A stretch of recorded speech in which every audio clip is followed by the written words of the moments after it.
Hi, I'm Tim. Welcome to Watchbox, and thanks for logging on. Today I'm coming to you with a world premiere, brand new from Bethune. This is the DB28GS JPS. A quick note, in French, the letter J is pronounced G, so this is actually the JPS. It's based on the GS dive watch platform, but it is entirely different, referencing a famous automobile racing livery that went by the initials JPS. The timepiece is a combination of oxidized zirconium, ADLC-coated hard black steel, and sapphire on both sides. The watch, quite simply, is gorgeous.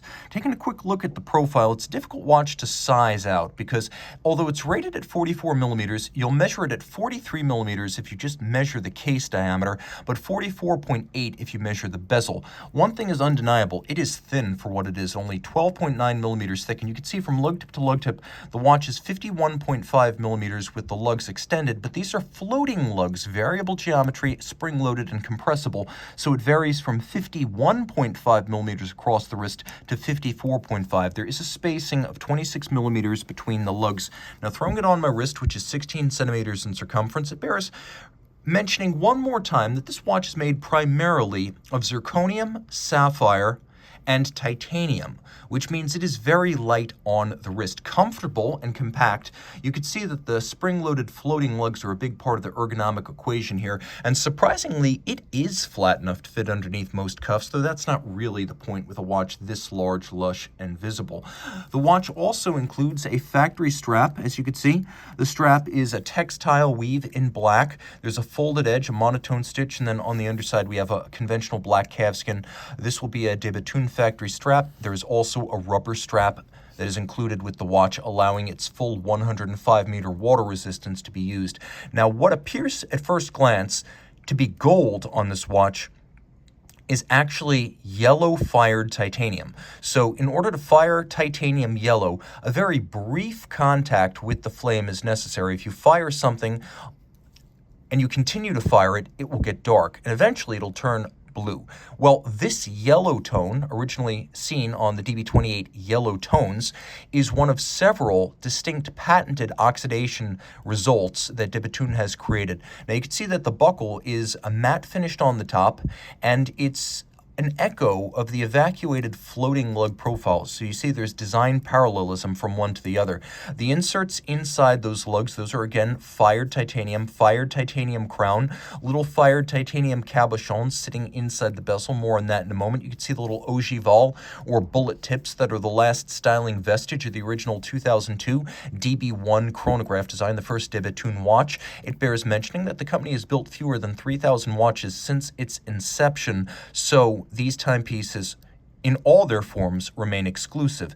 Now, the mid-case, like the lugs, is black oxidized zirconium, supremely scratch resistant. Everything you see here on this watch that is black is remarkably resistant to scratching. This watch is designed to age well. Now, the bezel is the only part of the watch that's made of steel, and it's one of the very few steel components you will ever find on a Bethune timepiece. The watch features a bezel that is hardened steel, and the steel is 1200 Vickers. On top of that, we then have a hard black coating, ADLC, of up to 5,000 Vickers. So you wind up with a super hard coating on a super hard surface. The idea being that the hard coating cannot get eggshell cracked. There's nothing soft underneath it. One of the main problems with hard black coatings on watches is that when the pressure is applied, in general, the material underneath is so soft it collapses and fractures the coating. With hard steel under hard black, you don't have that problem.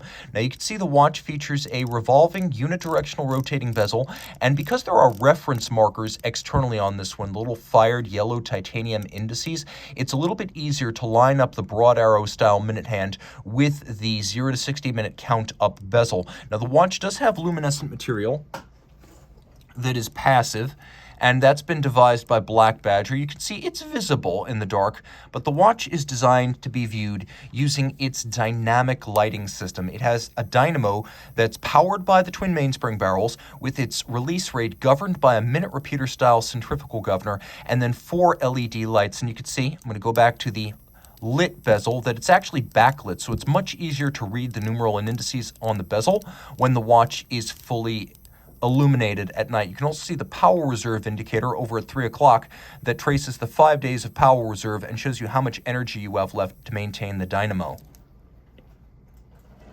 So jumping back to the dial, you can see that it too is a combination of oxidized zirconium and fired titanium. Now there's a deeply dished dial profile starting with the base, and you can see all the way to the base plate underneath the balance. Then we have a plate atop the base plate that's been engraved with microlite, which is debethune's answer to guilloche. It is a more modern take on reductive engraving than guilloche. It's still done with a lathe traditionally, but it doesn't look vintage. This is not a brigade.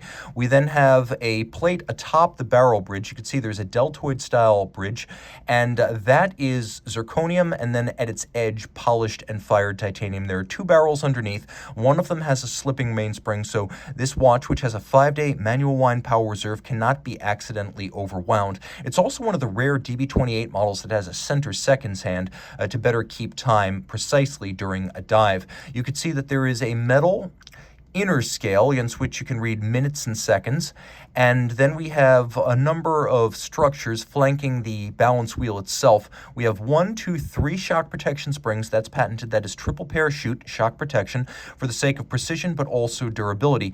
We have a balance that is 1 part yellow oxidized titanium and then white gold masses outboard to reduce the effect of temperature on timing, and also to try to locate as much of the balance's mass outboard as possible. Underneath that, there is a 2-element hand-shaped hairspring. It's flat and shock-resistant like a flat hairspring, but it is also a concentric breathing hairspring like an overcoil, so you get the best of both worlds. And then there's a high-efficiency proprietary silicon escape wheel underneath. Now, the watch does have the little power reserve hiding in the corner, and when you turn it over, you can see the underlying mechanism that drives the power reserve indicator with more hand finishing.